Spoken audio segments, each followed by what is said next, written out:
আজকে আমরা দেখব একটা পোস্টার ডিজাইন করার জন্য আমাদের একটা আর্টবোর্ড কিভাবে ক্রিয়েট করতে হয় এবং আর্টবোর্ডে আমরা বিভিন্ন শেপ এবং ক্লিপিং মার্কস কিভাবে ইউজ করি সেটা দেখব। তো আমি এখানে একটা ডেমো তৈরি করে রাখছি, অর্থাৎ আমরা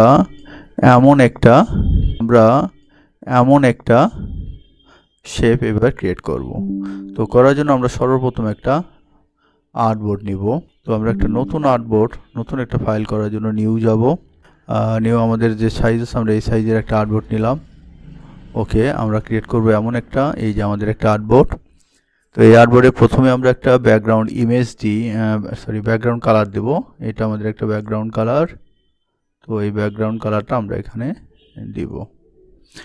তো সেক্ষেত্রে আমরা চারপাশে একটা আমরা বর্ডারটা ক্রিয়েট করে নিলাম চারপাশে। তো সকল পাশ দিয়ে আমরা কিন্তু সেম সাইজ একটা মার্জিন দিব। এর জন্য এরপর আমি যাব অবজেক্ট থেকে পাথ থেকে অফসেট পাথ যাওয়ার পর আমি এই বর্ডারটা ভিতরের দিকে নিয়ে আসবো। তো আমি এখানে ভ্যালু হিসাবে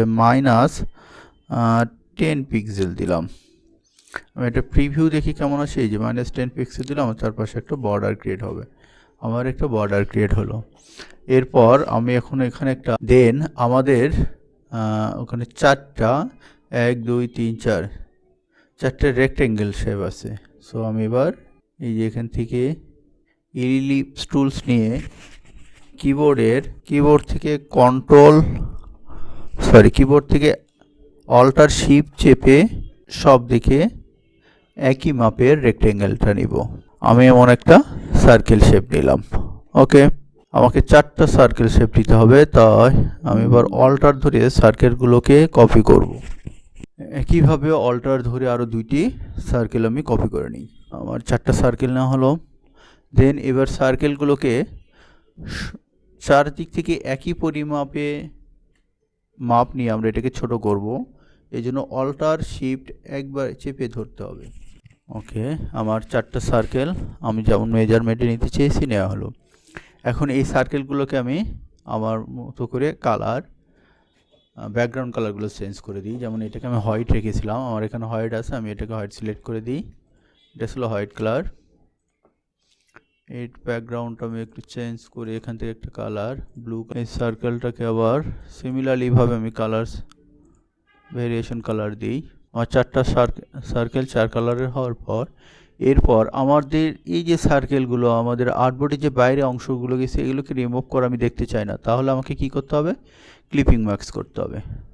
সো ক্লিপিং মার্কস করার জন্য আমি এখান থেকে একটা রেক্টেঙ্গেল শেপ নিয়ে এই পুরো অংশটাকে একটা বর্ডার লাইন ক্রিয়েট করে দিই। ওকে,